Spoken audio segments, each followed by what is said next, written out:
So we start the second lecture of the fourth day with Burak, and well, enjoy. Okay, welcome everyone to the fourth day. So finally, we will take a breath from tensor network states, and we'll start something completely different, which is very fundamental computation. It will be about error correction. And since we are interested in many-body quantum physics, it will be about quantum error correction. Yeah, so let me first give an outline. First, we will see some motivations for why we should actually study error correction. And here the motivation that I'm going to give will be a little bit unconventional compared to the motivations that you will see in a standard quantum error correction talk. Here, try to convince you that error correcting codes, abbreviation for this is ECC, is everywhere in nature.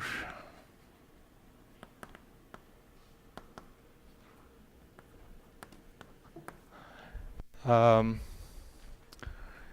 if some people were also in Natal 2 weeks ago, I did a fast version of this there. But hopefully you guys will be happy to hear.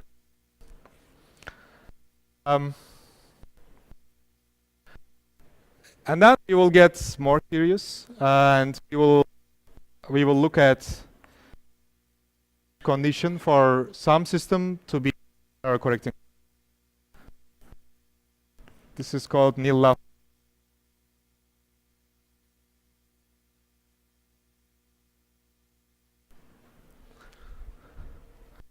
So this is a if and only if condition for something to be an error correcting code. Quantum error correcting. And now we will see two examples. First is called Shor's code. Which appeared at the beginning of the quantum information theory era. And then we will give another example.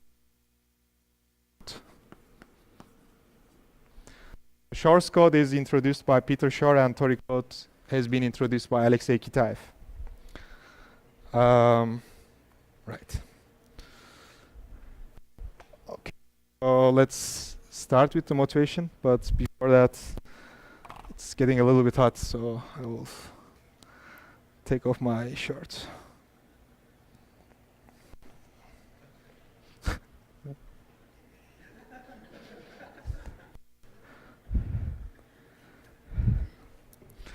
Well, why are you guys laughing? What's so funny? Thanks. There's one more person in the audience who has the same shirt. I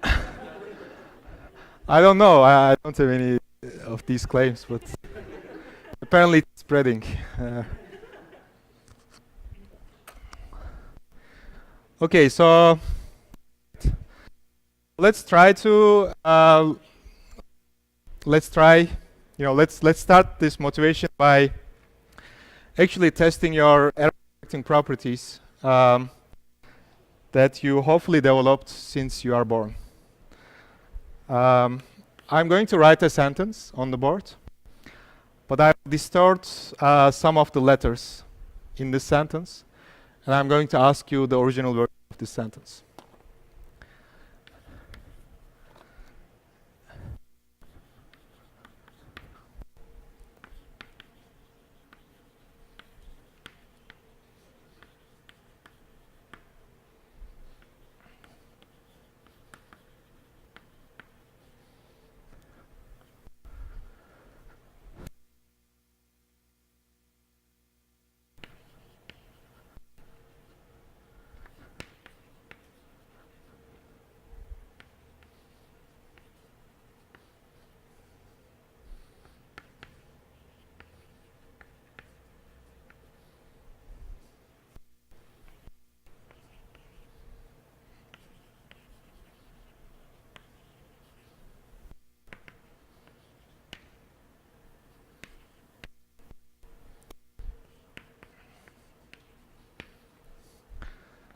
So this has been said by Galileo around like 500 years ago, I guess. So take your time. This is a legit sentence grammatically, but I distorted some of the letters. And please, one of you or more than one of you, tell me the correct version of this.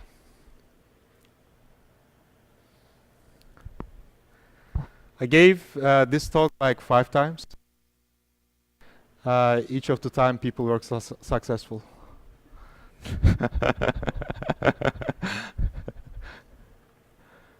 Putting a little bit pressure on you.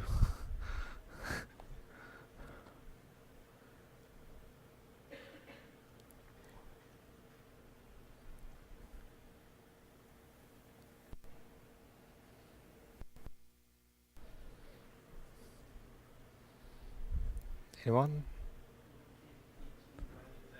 Loud, please. Yeah. You can't teach anybody anything, only make them realize the answers are already inside them. Yes. Oh, this is a C. Of course, you could make it don't. We will touch upon this point. It's good observation. So the original answer, as you guys could correctly correct, it's you can't teach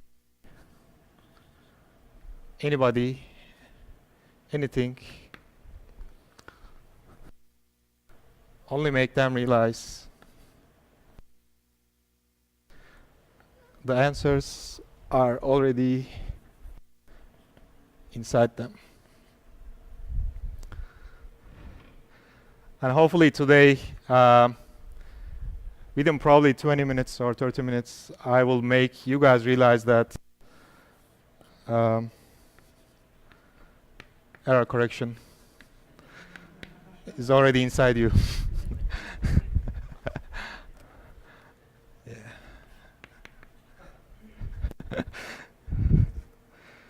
I guess I couldn't achieve this with tensor networks, right?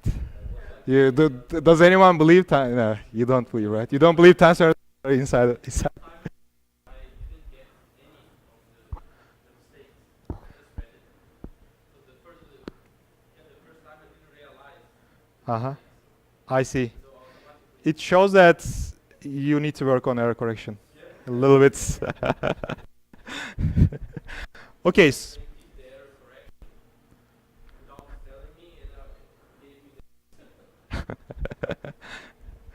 Okay, so let's make a few observations. So here we had errors on individual letters.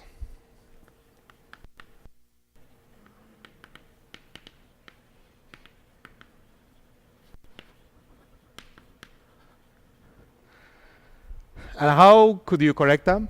You basically looked at the word, right? So here we had a your, y, or. I mean, what could it be? It can be you. Here we had a CB and T. What else would it be? Because CB and T is not a legitimate word. It doesn't mean anything in the language. So you successfully corrected this CB and T to can't. So you correct them by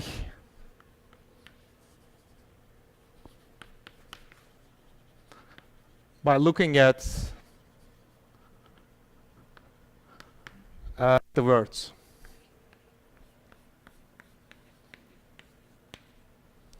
Right.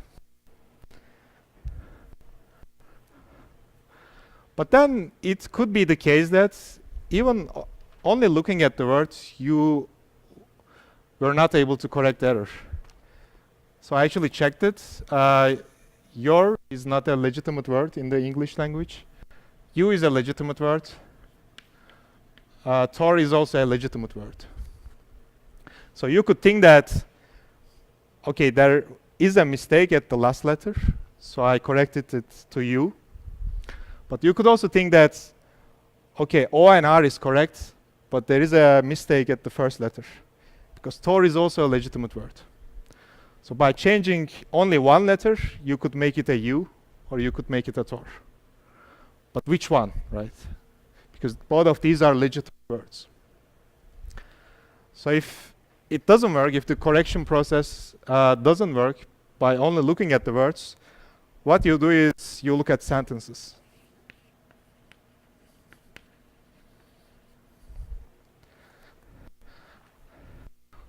Well, if we used Tor, it would read like Tor can't teach anybody anything, only make them realize error correction is already inside them. But it makes more sense to you, right? So that's why you corrected it to you instead of Tor.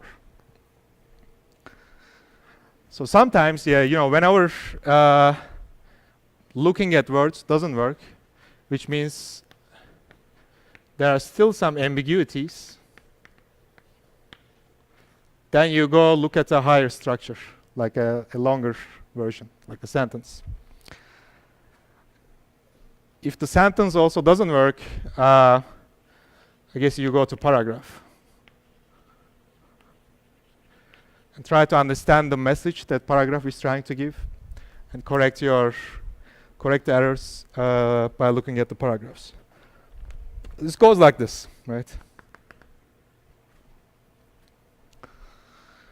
So somehow here the message that I try to give is information is encoded layer by layer.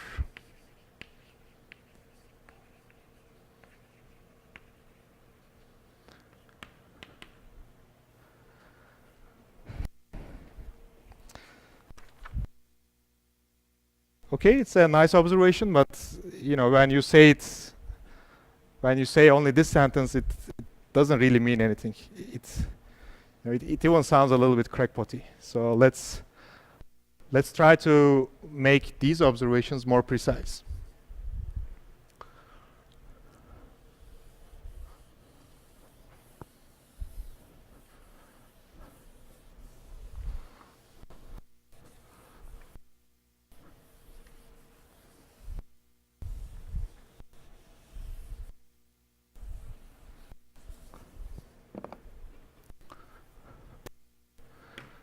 Okay, we will have two observations or two remarks. The first is each letter is meaningless by itself.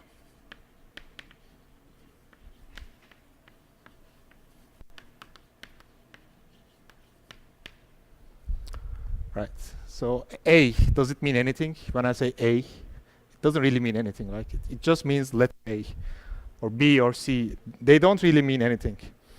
We can also try to understand why we constructed the languages in this way, as follows. So imagine a language, just a hypothetical language, where letter A means a 500-page book on QCD.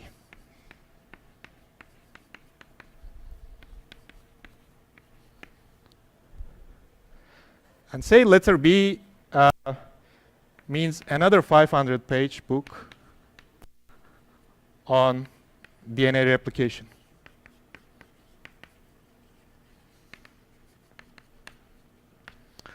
So you know QCD very well.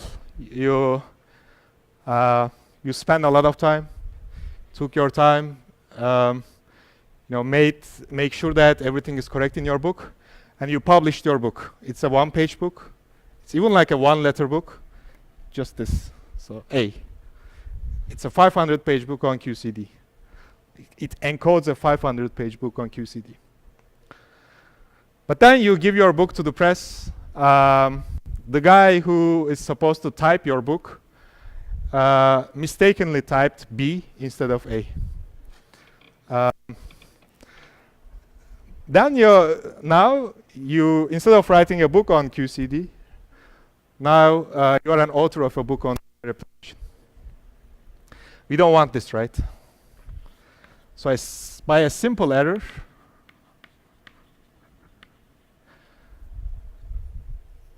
if this was the case in our language, by a simple error, a 500-page book on QCD could turn into a 500-page book on DNA replication. And we don't want this. This is why we don't give any meaning to individual letters. So we want the messages that we try to convey to the other side to be robust under simple errors, under local errors. So we want meanings, we want to give meanings to words, to sentences, and so on. So we this local meaninglessness.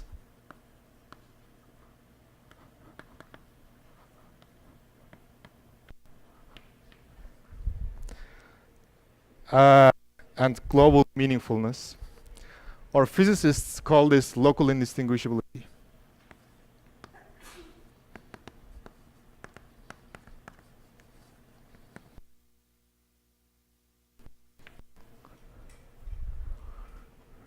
Right.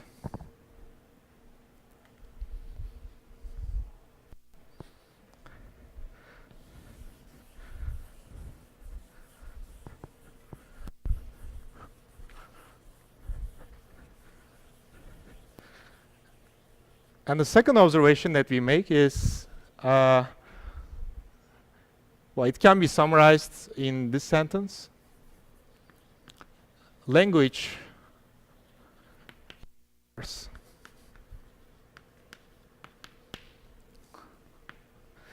So what I mean by this, let's take English. There are 26 letters in English. And let's imagine all words, the number of all possible arrays of letters that has words with letters,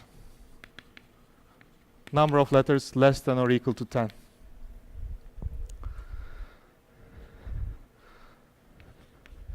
So the number of them is around 26 to the 10. So it's a huge number. But observe that we don't, in English, the number of meaningful words is only probably around 10 to the 6. So it's much, much, much less than the number of all possible letter of arrays, all possible array of letters.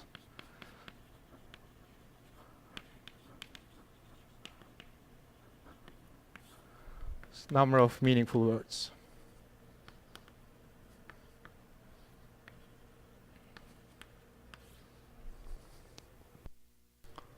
Yeah. And why do we want this, right? So it's true that in English this is the case, but what if this were not the case? The following would happen.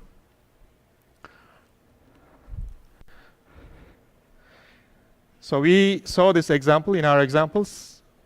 We actually corrected CBNT. We thought that it's a wrong. This CBNT is wrong. There's a mistake in CBNT, simply because CBNT is not a meaningful word. Since it's not meaningful, we thought that it's not correct, and we corrected to CANT, to Kant.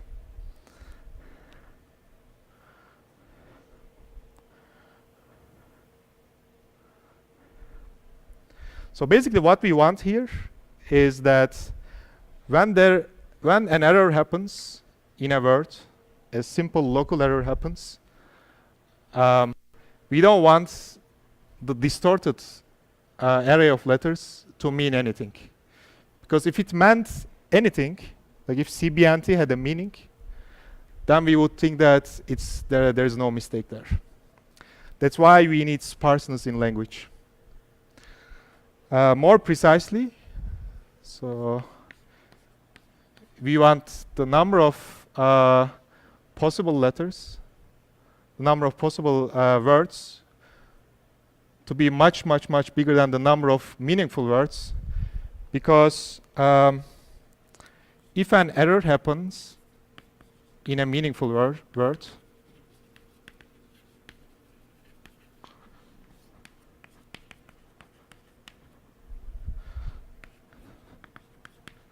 so we have two distinct meaningful words, for example. An error happened. We want them to be mapped to two distinct meaningless array of letters.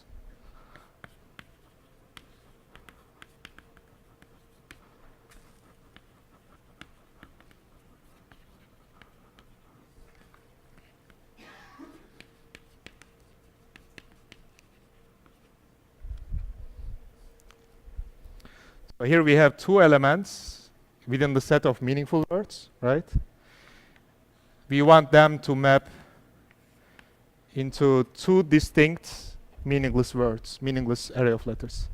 Because if this was not the case, if they mapped to the same meaningless array of letters, then we wouldn't know whether the correct version was this or this.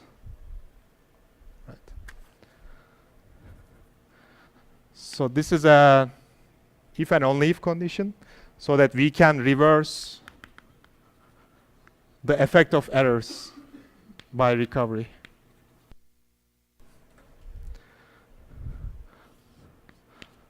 So there exists a recovery operation to this error if and only if this condition holds.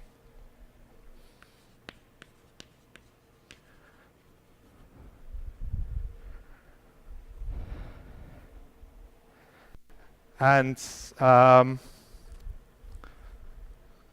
we will call this redundant encoding of code words. Code words means meaningful words, or sometimes people call these logical words.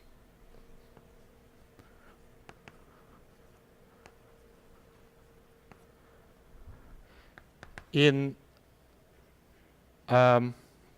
all possible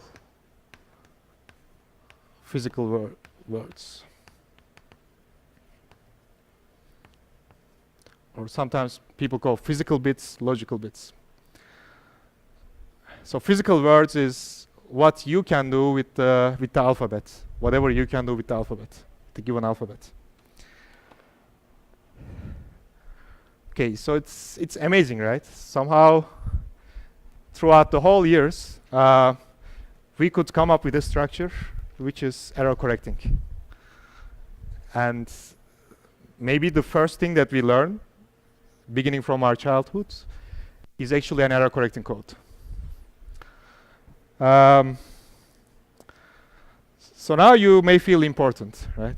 Because we are creatures who could create such beautiful error correcting codes. But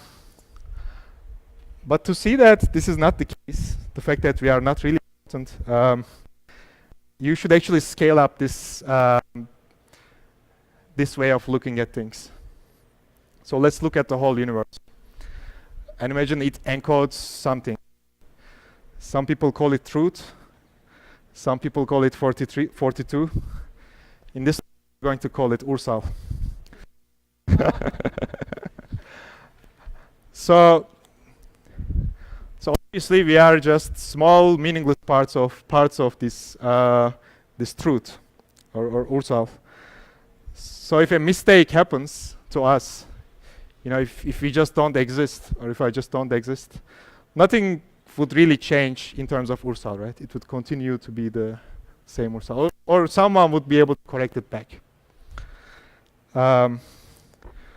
You may think that we are actually logical code words in this universe, but you can apply the same logic to realize that we are just physical, meaningless parts of this big universe. It already sounds very crackpotty, right? But I think it's enjoyable.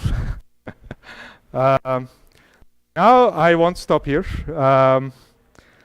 This fun. Now I will try to explain whole physics by error correcting codes.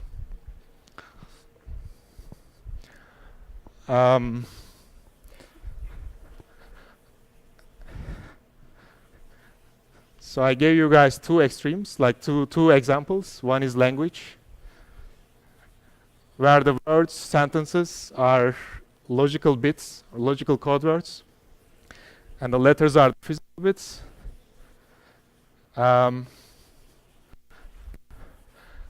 And now let's try to explain everything in terms of error correcting codes.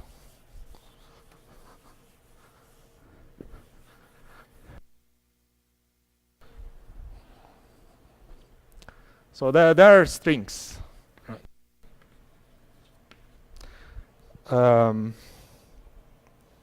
Need to really look at the, okay.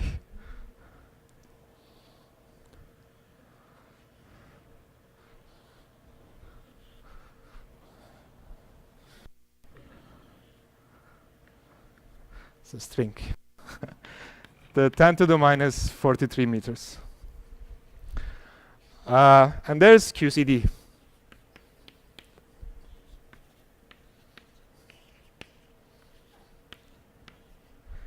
So it's a theory that explains very well the physics or the nature at the level of 10 to the minus, I don't really know actually, 10 to the minus 20 meters. And then there are atoms.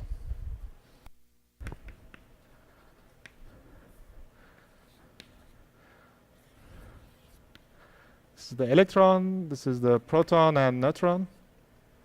This is at the level of 10 to the minus 10 meters. Then there's bacteria and DNA and so on.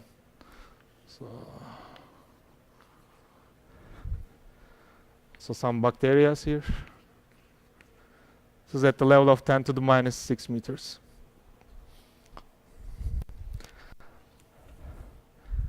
And there are human cells. Yeah, let me skip human cells. Okay, yeah, well, let me write human cells. I'm afraid I won't have space here, but yeah.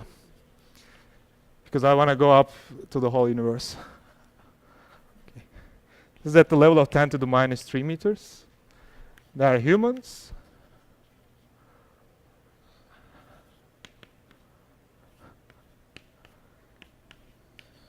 Level of 10 meters, like 1 meter.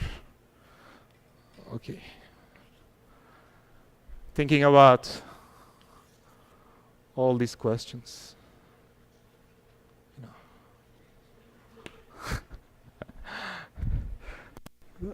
That is most probably beyond its capabilities of brain. But anyways, we enjoy thinking about these. And then there's Earth and Moon. There's planets.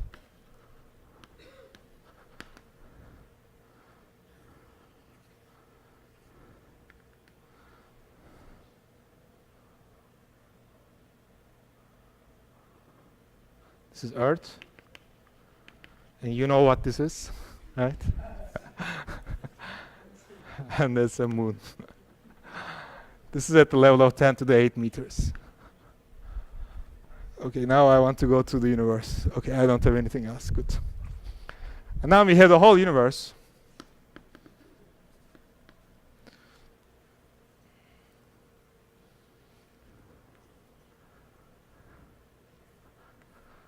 This is a wormhole. At the level of 10 to the 30 meters.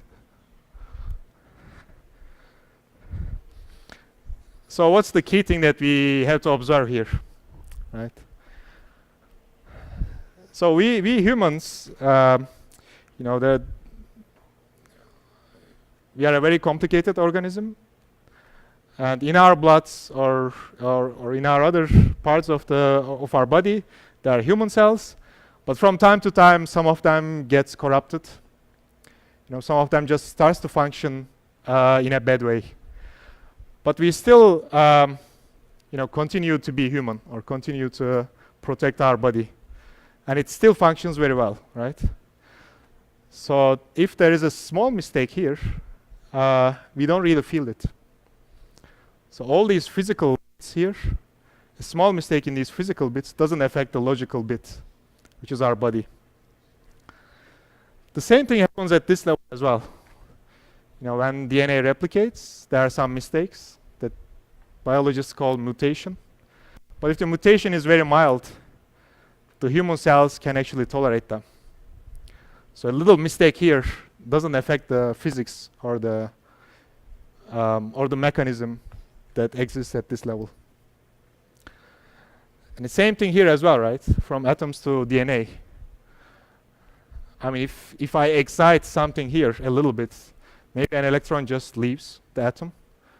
But DNA will continue to replicate in the same way as it was before, with or without a simple electron.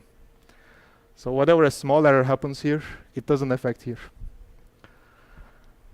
And the same to strings, right? So I will basically say the same thing at each level by changing the wordings. And you could see this in another way as well. You could see that we have a theory of atoms that explains it very well. But maybe our theory is not the really correct theory for the physical world, but it explains it very well.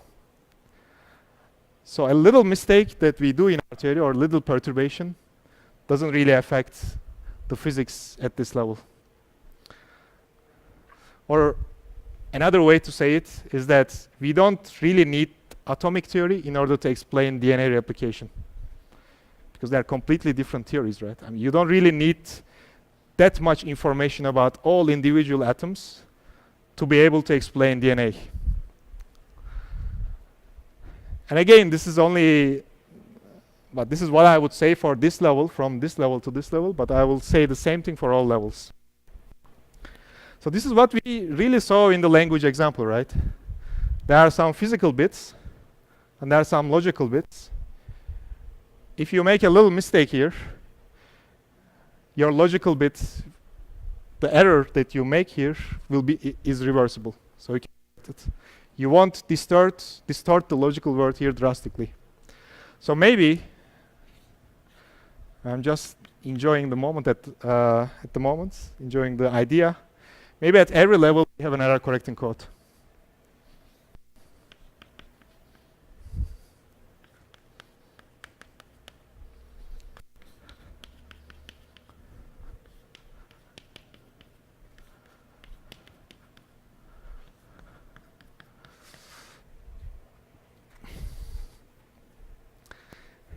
Actually, I never ask people now how many people are convinced that this is probably the truth. This is probably true.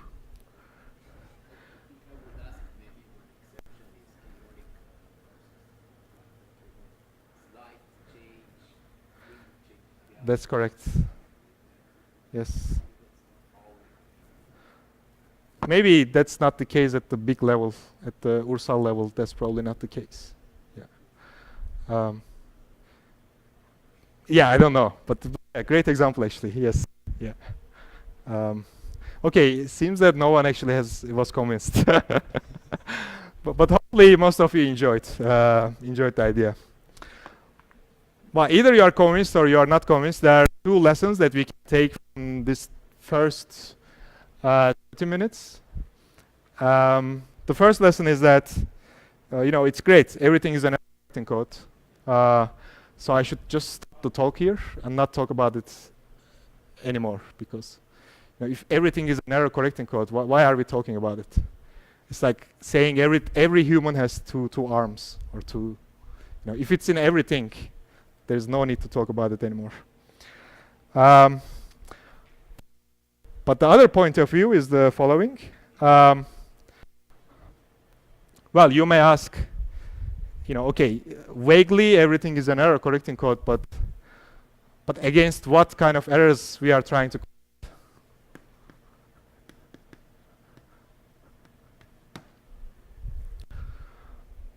Or how many mistakes that we can actually tolerate? So, what rate? What distance? So distance is that we will introduce. It's about the maximum amount of errors that an error correcting code can correct. Error correcting codes cannot correct infinitely many errors, right? Because I could just completely erase the sentence. That's my error. You wouldn't be able to correct it back because it's now erased. So this is an important parameter of the error correcting code that we have to specify. That Analogy in biology would be that like a mutation that gives you some kind of disease. So exactly. your body mechanisms couldn't correct everything, and there's too much mistake, too much errors. That's correct. That's about the notion of distance. Yes. And now what is the rate, right?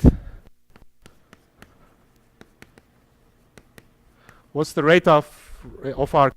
It's related to the fact that how many meaningless physical bits we are using in order to encode how many meaningful. Right. So as you remember from the lessons, n was much, much bigger than k. Here we are interested in the ratio between k and n. So how many redundancy that we need in order to encode k logical words into n physical words to have a certain distance under a certain error, under a certain type of error.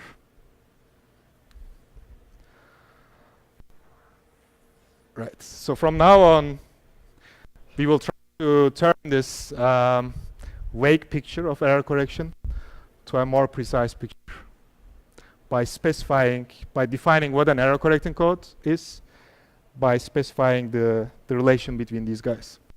Yes. Can you speak louder?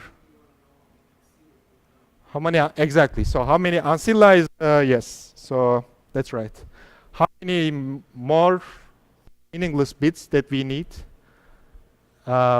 Exactly. That's about the rate. Yeah.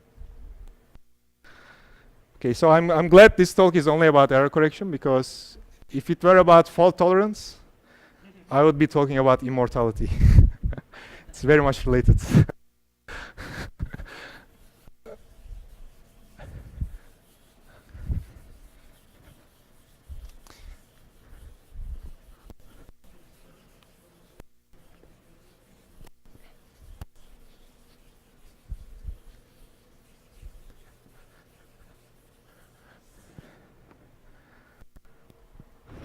Okay, so now we will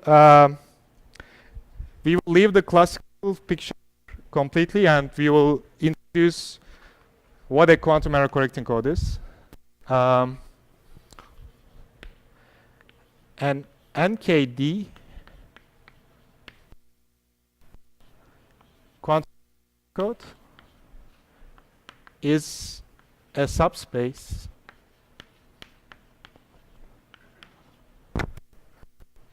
C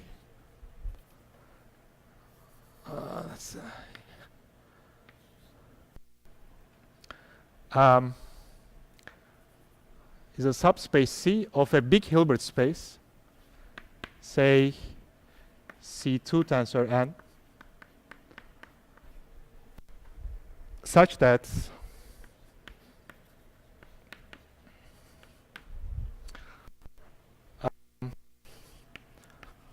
under error operation epsilon, there exists a recovery map R such that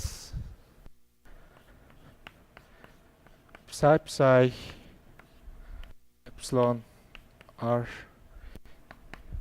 equals psi for all psi in code space.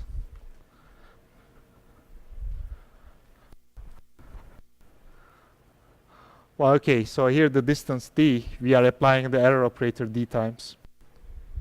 I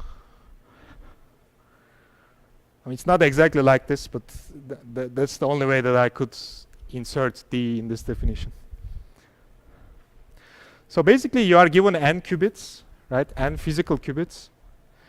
And so the rule of the game, or the game here, is to find some subspace of this, some set of vectors in this big Hilbert space, such that log dim c equals k, log dim h equals n. such that the dimension of the code space is 2 to the k in the full Hilbert space whose dimension is 2 to the n.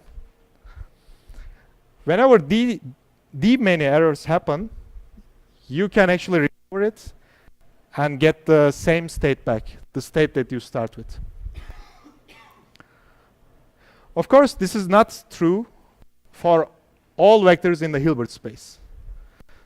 This is only true within the code subspace.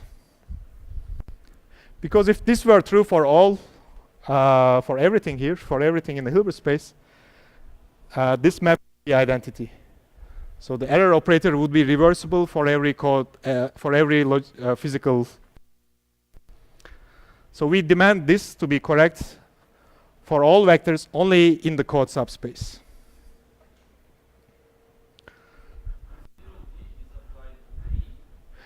No, this is like there is an expression, there is a CP-TP map. These are all CP-TP maps because error is a physical operator, and the most general physical operator in quantum mechanics is a CP-TP map. And we also use CP-TP maps when we try to recover from the errors. So e to the d means that error is applied d times. But the same recovery, you could apply r to Indeed. d square. Indeed. Yes. Yes. In order to recover d square, you need r square. The same r. We need r square. Yeah. Yes. That's correct. But yeah, I mean, let's keep the at the level at the level that e is applying some error d times. Error appeared d many times, and r is the recovery from that error. So this is I mean, this looks very abstract, right? We were talking about the language. It was very intuitive, but suddenly there is this abstract definition. And now that's the point where I want to introduce nil Laflamme conditions. It's basically an if and only if condition for an error correcting code. So it says that a code subspace C of dimension 2 to the k in 2 to the n dimensional physical Hilbert space is an NKD quantum error correcting code if and only if the following holds. So let's define a basis for code space. It's psi1, psi2, psi2 to the k. This is an NKD quantum error correcting code only if for all d local operators OD, psi alpha OD, psi beta is equal to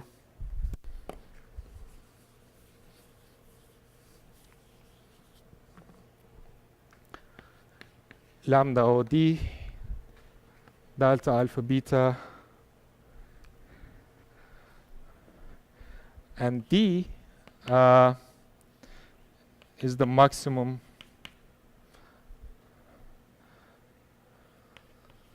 number such that this holds. This is called a star. Star holds.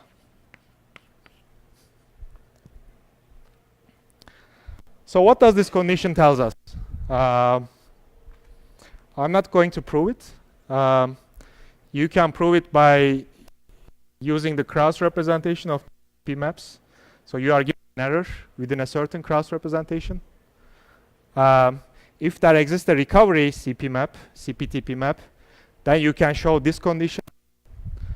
And if you start from this condition, you can show that there exists a recovery map. Right.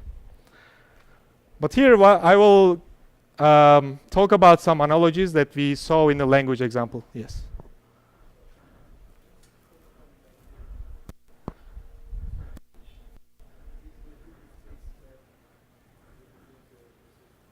Yes, that's the physical system.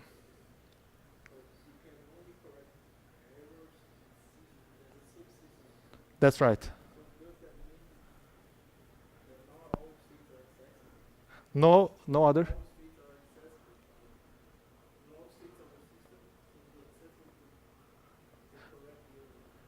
So yeah, so basically you give meanings to these code vectors. If you want to store something, store an information or a state, you don't choose that state out of the C. You choose it inside of C, so that when an error happens, you can correct it back. These are like the meaningful words in the set of all possible words. Right.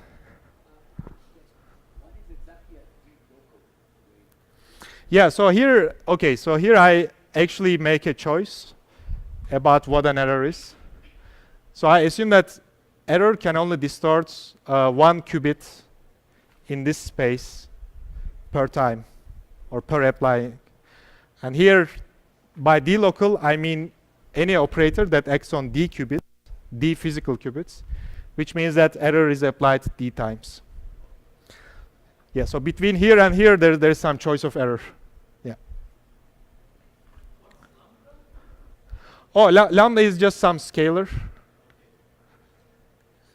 Depends on only the operator O. It doesn't depend on psi and psi alpha and psi beta.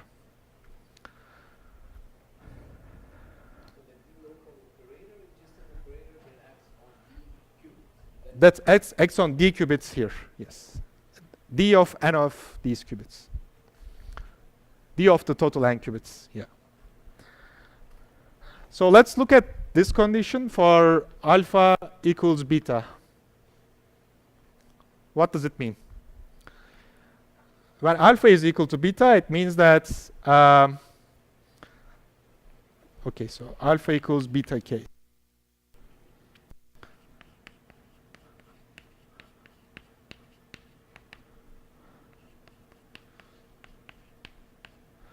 Okay, psi alpha prime.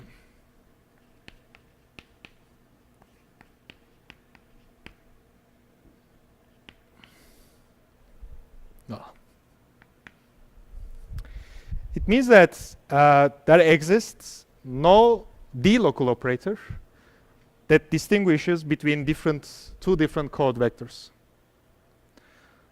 So in the code subspace, there are 2 to the k many code vectors. Well, there are infinitely many, but this is the basis for them. And there is no d local operator that distinguishes them. So if you look at them only on these spins, if you have access to the d of the total n spins, you see the same thing, regardless of which code vector that you have. So this is the local indistinguishability property that we saw in the language. So if you look at the words locally, you see letters, and they look completely meaningless. You are not able to distinguish psi alpha from psi beta by looking at them locally. Right? This is what the diagonal element of this equation tells us. Okay, and note that I'm not proving anything here. I'm just connecting this condition to this intuitive language example that we saw. So you should check the proof as a homework in one of the standard textbook, either Nielsen and Chuang of quantum information, or Preskill in the notes of Preskill. So the diagonal element of this equation is analogous to local indistinguishability property that we saw in the language example. Now let's look at the non-diagonal element. Basically tells us that there exists no d local operator that carries one logical code vector to the other logical code vector. Right. So of course, whenever we apply a D-local operator or a code vector, we get out of the code subspace. But here what we want is the following. So here there are two code vectors. One is this code vector, one is this code vector. They're orthogonal to each other. We apply an error. This code vector, it gets out of the code subspace, let's say in this direction. If it had any overlap with another code vector, then we would be confused, right? Whether we are in this code vector or whether we made a mistake. This is what this condition tells us. Whenever an error happens, each code vector in the code subspace, they are distorted. They get out of code subspace a little bit, but they still don't overlap with each other. Because if they overlapped, we would be confused because we wouldn't be able to distinguish whether the undistorted code vector was psi alpha or psi beta. So there wouldn't be any recovery map. This is what the second condition tells. And this is really about the sparseness of our choice of code subspace. So you can also think of this in terms of spheres. So this is our whole Hilbert space. And now we divide our whole Hilbert space into spheres, like this. And there is so this is psi 1, this is psi 2, this is psi 3, and so on. These are code vectors, these guys. So whenever an error happens, you get out of the code subspace, but you only move within this sphere, within each sphere. The second condition tells us that you don't go from this sphere to this sphere. So they don't overlap under an error. Because if they overlapped, if this came here, then we would think that the undistorted code vector was psi 2 instead of psi 1. So we would make a mistake. We wouldn't be able to correct back in a faithful way. So these are the Neel-Laflamme conditions. These are the if and only if conditions that your code subspace has to satisfy, such that you have an error correcting code that is robust under certain type of error E, with distance d, and with n physical qubits and k logical qubits. Right.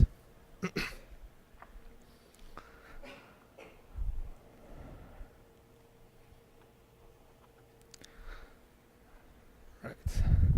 Okay, now let's look at examples.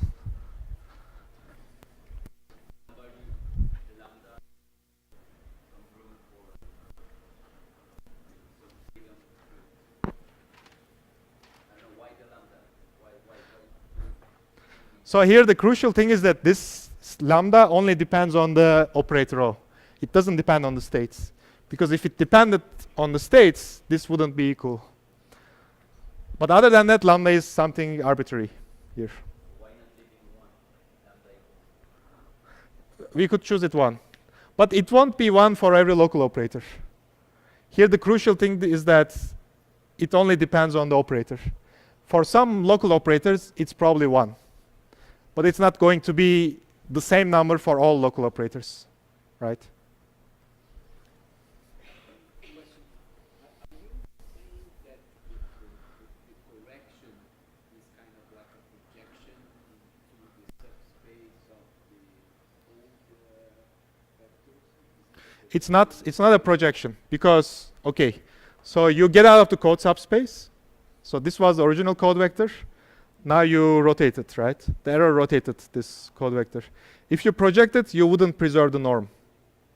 So you want to reverse it in such a way that it preserves the trace. That's why you want this CPTP, completely positive and trace preserving. So it's basically a rotation back.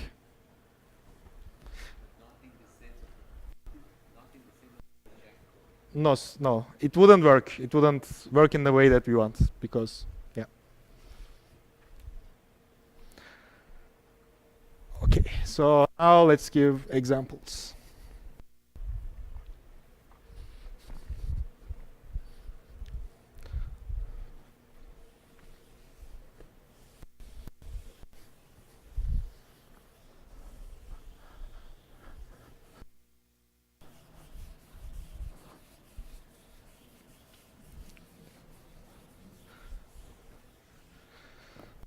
This condition actually implies that any state that you choose in the code subspace, so which is equal to any linear combination of code vectors, psi, whenever you act on this with an error,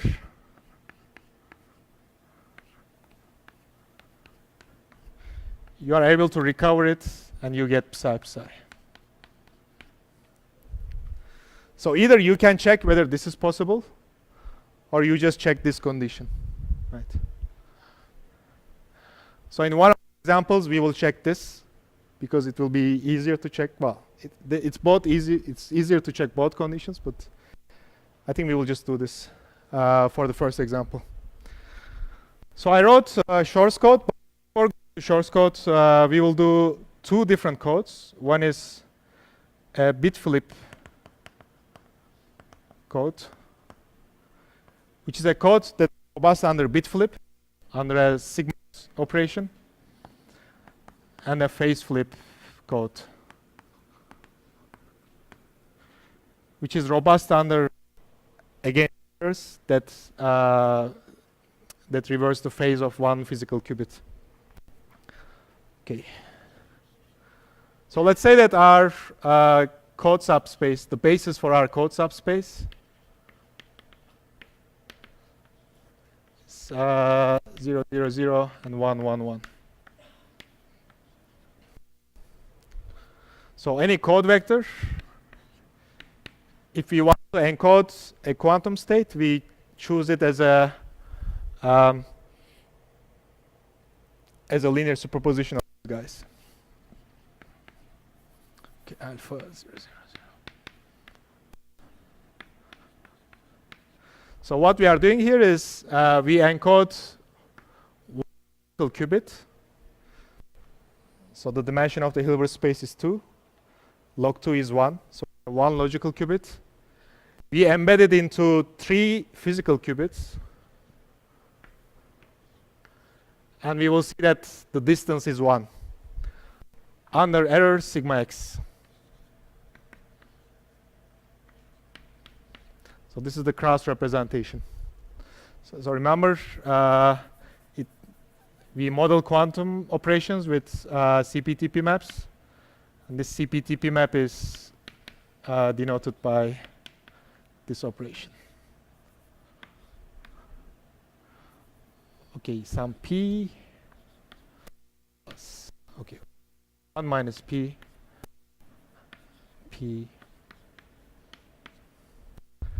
So with probability p, there is a bit flip error in one of the qubits, either at the first or the second or the third. With probably 1 minus p, there is no error. So this is the error process that we want to correct against. Its x is sigma x. X, y, z is equal to sigma x, sigma y, sigma z. Okay, yeah, to fix the notation, x acting on 0 gives us 1. On 1 gives us 0.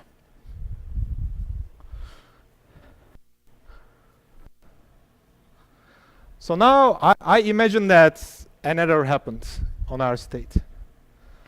So this is the distorted state. And let's say it happened on the first qubit.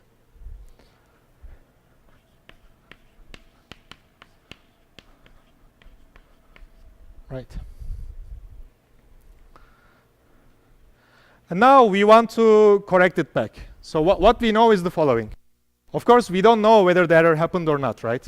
Because the error happens with probability p, and nothing happens with probability 1 minus p. And furthermore, we don't know whether the error happened on the first qubit, or on the second qubit, or on the third qubit. What we know is that only one error can happen at a time. So then what we do, the first thing that we want to do is that without constructing the state, we want to understand where the bit flip error happened. Right? And how can we understand it? Let's measure Z1 times Z2 and Z2 times Z3.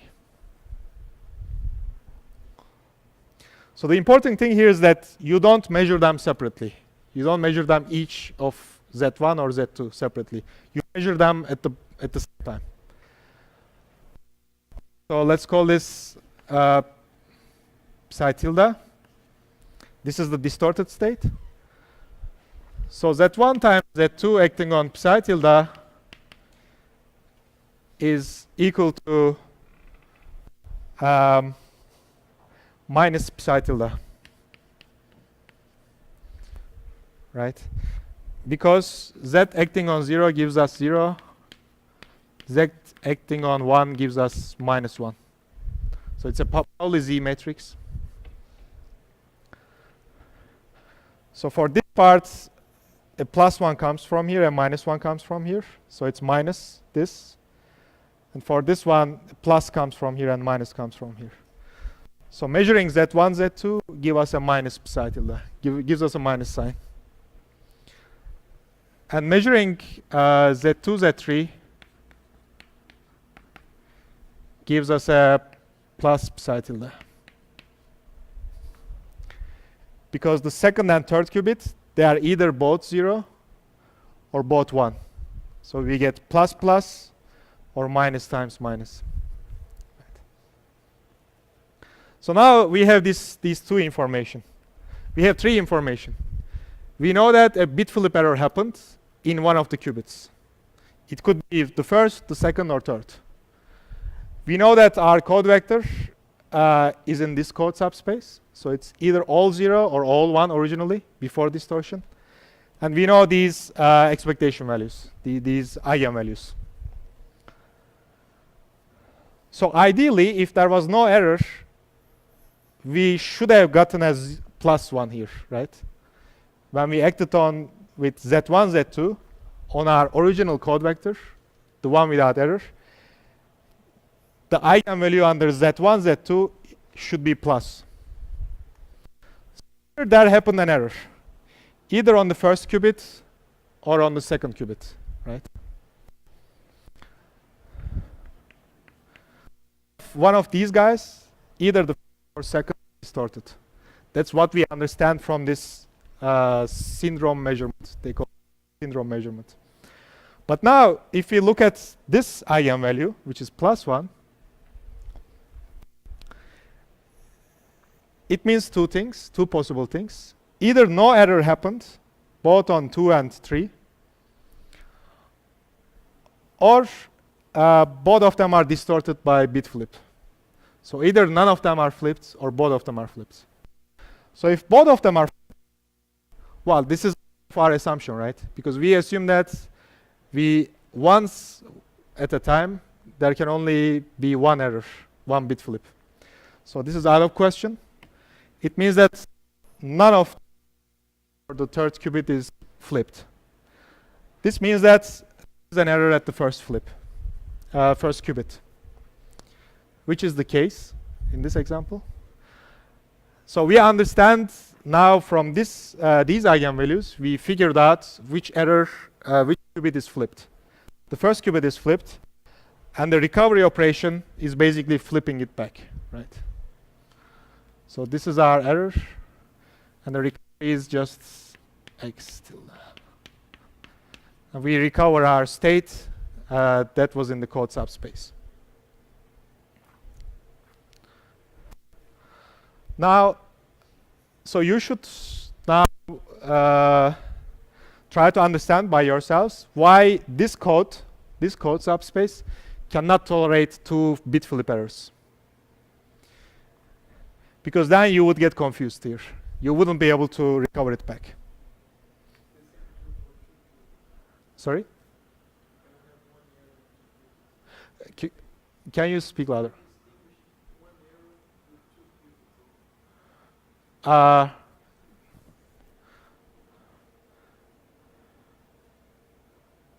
you are allowed to do any kind of measurements without distracting the state. So you are not limited to only looking at 2 qubits. Okay. Right, that's correct. That's correct. Indeed, yeah, that's the idea behind it. That's like that's a bit of fast argument, but it's correct. Yeah.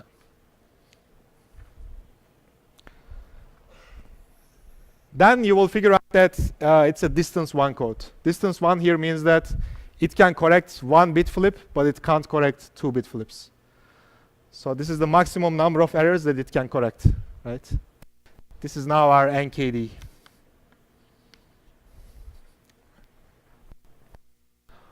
Well, instead of figuring out the recovery map under this error, you could also just go and check these conditions under this type of error. Right. And here, if we here use the CP map notation, this is EA dagger EB. These are individual error operators. So it can act on psi, and the dagger acts on psi alpha. Here you have delta lambda AB instead of lambda. Okay, but now let's see why this code doesn't work for phase flip errors. So it works for bit flip errors, but it doesn't work for phase flip errors.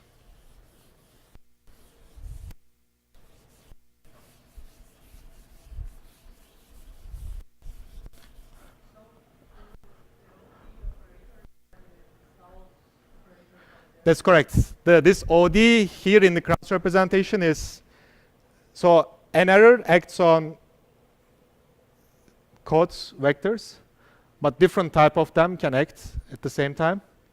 And you want this lambda only to depend on the type of the error operators. And you still demand orthogonality, staying orthogonal under the action of the error. So if our error operations are of this type, okay, rho.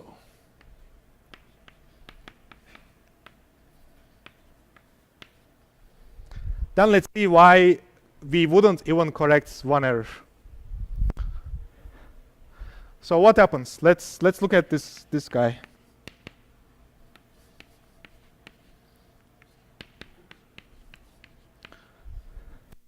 Say this is our logical code vectors that we chose, and this is another one.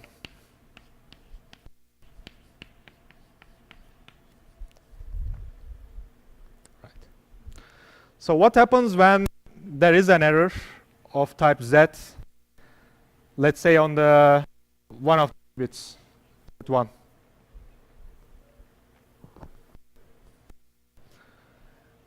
So if I act with Z1 on 0, it gives us a plus. But if we act on it on this first qubit of this part, it gives us a minus. So what happened here? We act with an error, and we find another code vector in the code subspace. So now, is this a distorted state? Or is this actually our original state that we want to encode? We don't know. This is why we cannot correct it back, because it's still in the code subspace. So you should also observe that here we fail to satisfy this condition, right? Because Z is equal to 1. By an error, we start from a code vector, we obtained another code vector. This is not allowed. So it's basically, we start from this psi, an error, here an error happened. It carried us to another code vector. And since we don't know where, well, yeah, we don't really know whether the error happened or not, because it happens with probability p and 1 minus p. We don't know whether this is an code vector that we obtain after error, or whether this is the correct code vector that we encoded at the beginning. So that's why we can correct it back. So this code is called bit flip code. It protects us against bit flips, but it's completely useless against phase flips. This is also sometimes called repetition code. It works classically, because classically you don't have superpositions, and you don't have a notion of sigma z. So classically it works, because there's no z type of error. Quantumly it doesn't work. So it looks like here superposition is working against us, right? It's, yeah. How skematically would you measure or see Z1, Z2 without destructing the coherence of the Right. So in this case, it's an eigenstate, right? You know that by yes. But what you usually do is you use some ancillas, you entangle them, you make a measurement on the ancilla, then you trace out the ancilla and you get back to the. You can do it without distracting, but it's a good question.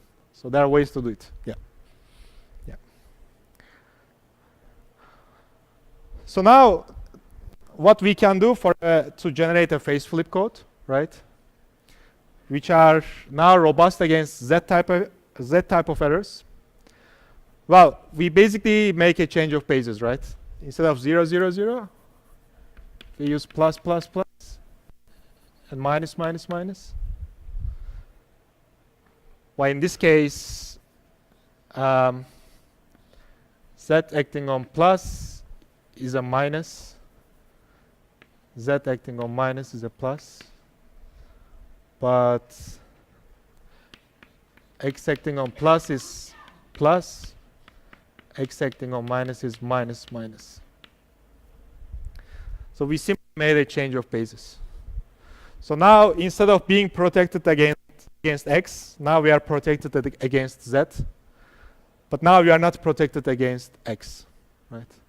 So this is a code. This is a 3-1-1 code, which means that we encode 1 qubit in 3 qubits, 1 logical qubit in 3 physical qubits, and it's robust against distance 1 X type of error. Sorry, Z type of error, but it's now not protected against bit flips. And Shor's code basically combines these two guys in such a way that you are now instead of 3-1-1 code, the code parameters are 9-1-1. But now you are protected against both Z and X type of errors, which implies that you are protected against every 1 qubit error.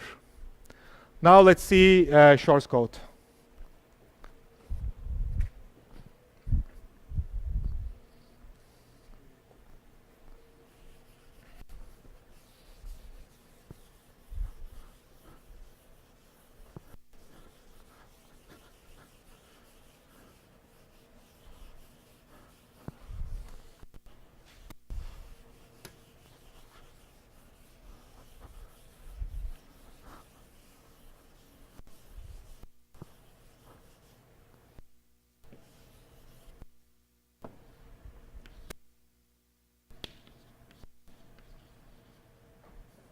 So it's a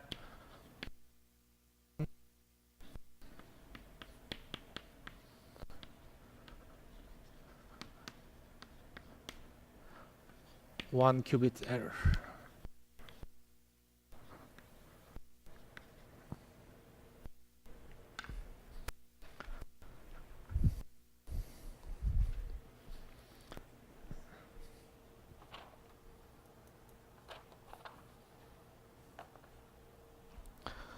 So here is the basis.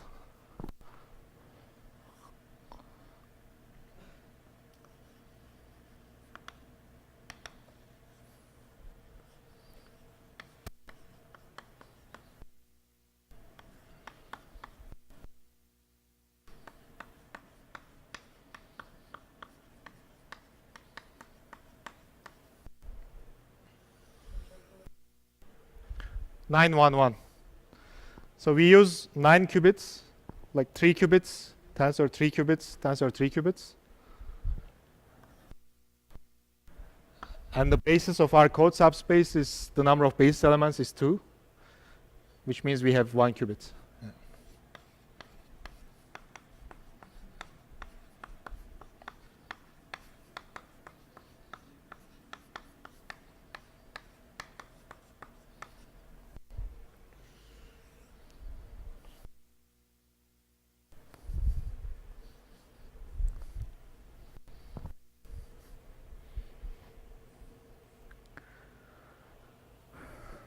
Right. So what we have to do is basically we want to show that if an X error happens in one of these qubits, these physical qubits, we can revert it back. Or as that type of error happens, we can again revert it back. Okay, let's call vector psi here, which is a linear superposition of this basis element and this basis element.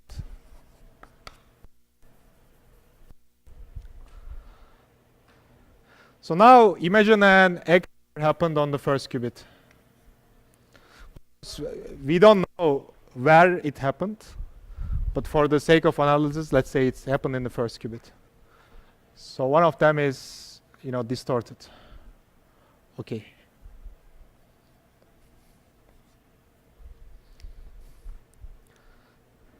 Oh, sorry, X. Right.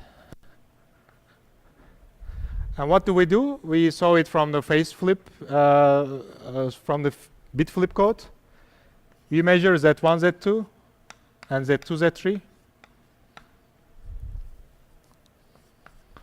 and Z4, Z5, Z5, Z6, Z7, Z8, Z9. Right. So what we know is that one bit flip error happened, or phase flip error happened.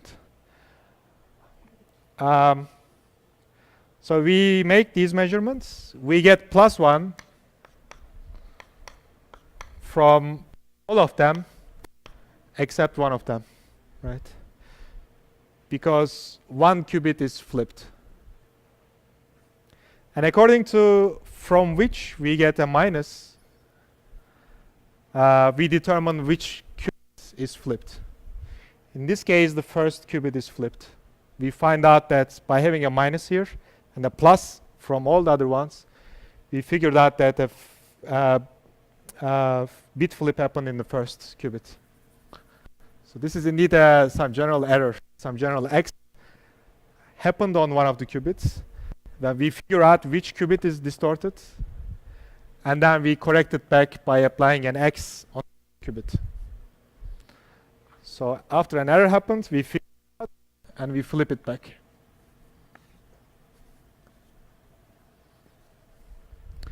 Okay, great. So here, using Shor's code.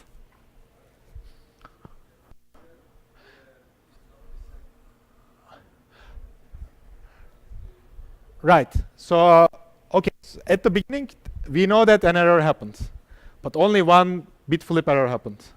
We don't know which one, right?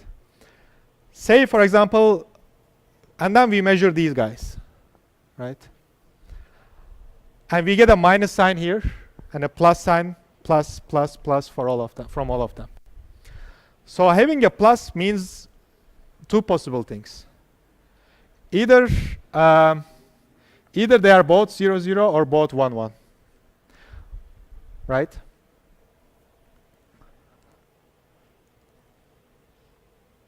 Right.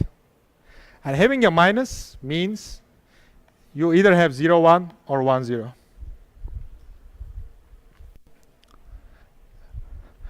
So we know that our code subspace is spanned by these guys. So either we have at each block, at each 3-qubit block, we have all 0 or all 1. So whenever we get a minus, we know that there is an error in this block. So if we get a minus within the first three, Z1, Z2, or Z2, Z3, we know that an error happened in this block. And then after figuring out which block is distorted, we figure out which qubit in this block is distorted. And we're doing it again by performing a similar analysis, which we actually just performed like 20 minutes ago when we understand bit flip code. Yeah. Okay, now let's look at phase flip.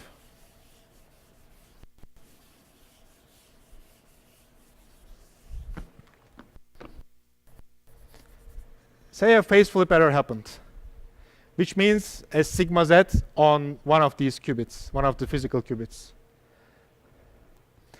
What does it do? It basically changes the sign in one of these 3 qubit blocks. And we make the following measurement: x1, x2, x3, x4, x5, x6, and x4, x5, x6, x7, x8, x9. Right. So if there was no error, like if it was like this, if no error happened, what do we do by applying these, flipping the first 6 qubits? Means that zeros are flipped to 1 and 1s are flipped to 0. So the state stays invariant under this operation. So we get a plus eigenvalue of this and a plus eigenvalue of this.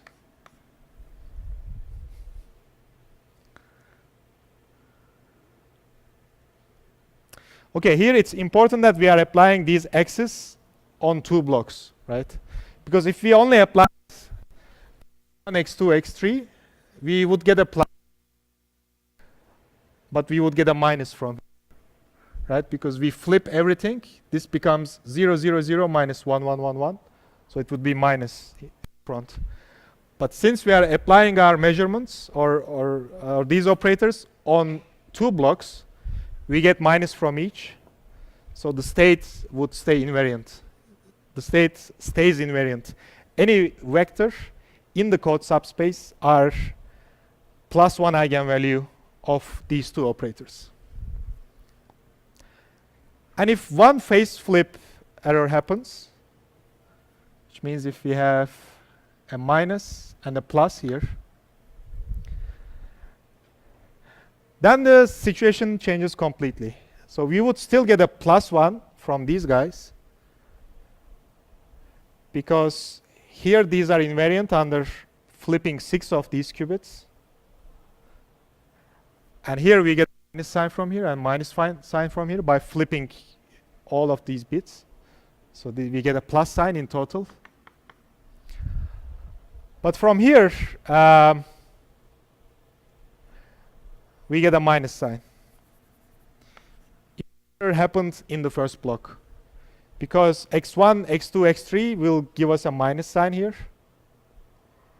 So it would be minus 0, 0, 0, minus 1, 1, 1.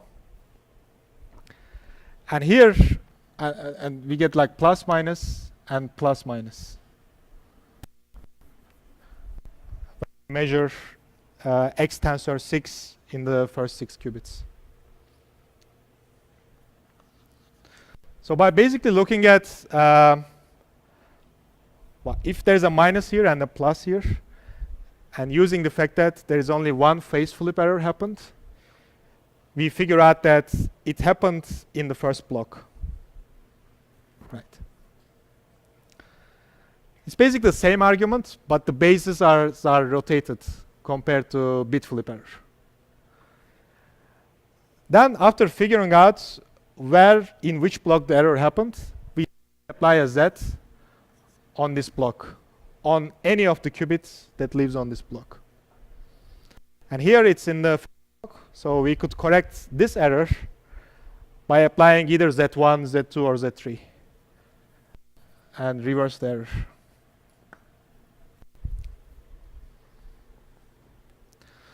So what we have is that now we are protected against x and Z. And using X and Z operators, you can basically generate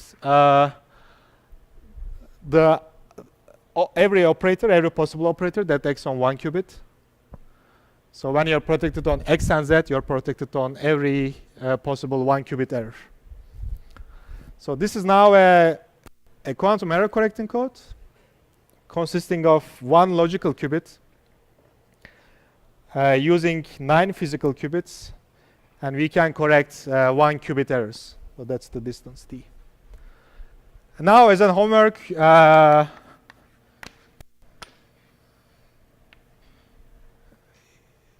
you should look why we cannot correct, for example, 2 bit flip or 2 phase flip errors.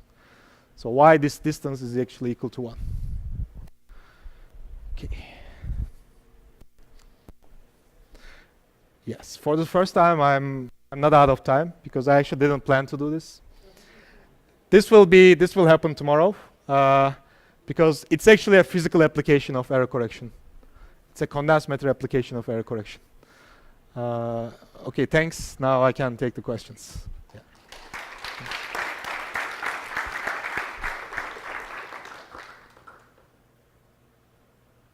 Yes.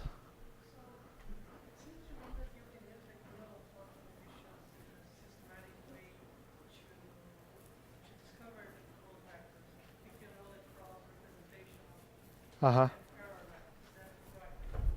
Well, you have to start from an initial state. Then you pick an initial state.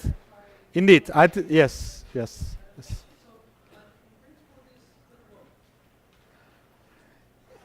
Yes, right. Uh-huh.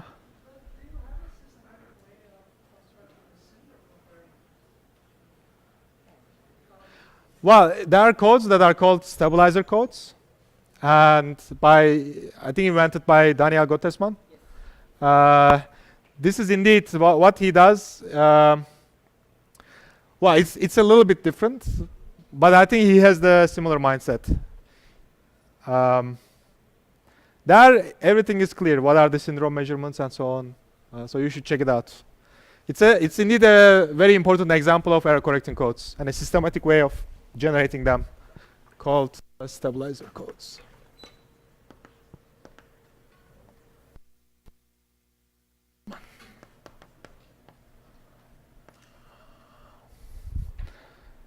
A toric code is an example, actually.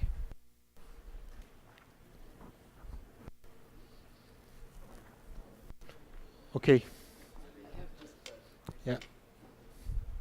Very philosophical question, but I'm remembering the scale that you showed. Yeah, the first part. Yeah. That reminds me a lot of effective field theory. Right? Yeah, indeed. Some people call it effective field theory. I think they would call it like separation of scales. The physics that you have at this scale is completely decoupled from the physics that you observe at a higher scale. So could we say that maybe high energy physics have error correcting? I think so. Yes. Right? I believe in it, but well, I think tomorrow we will see another example that. Yeah, from ADS-CFT they use error correcting codes to explain or to resolve some of the apparent paradoxes. But it's a little bit different in its spirit, but yeah. Yeah, it appears everywhere, I think. It's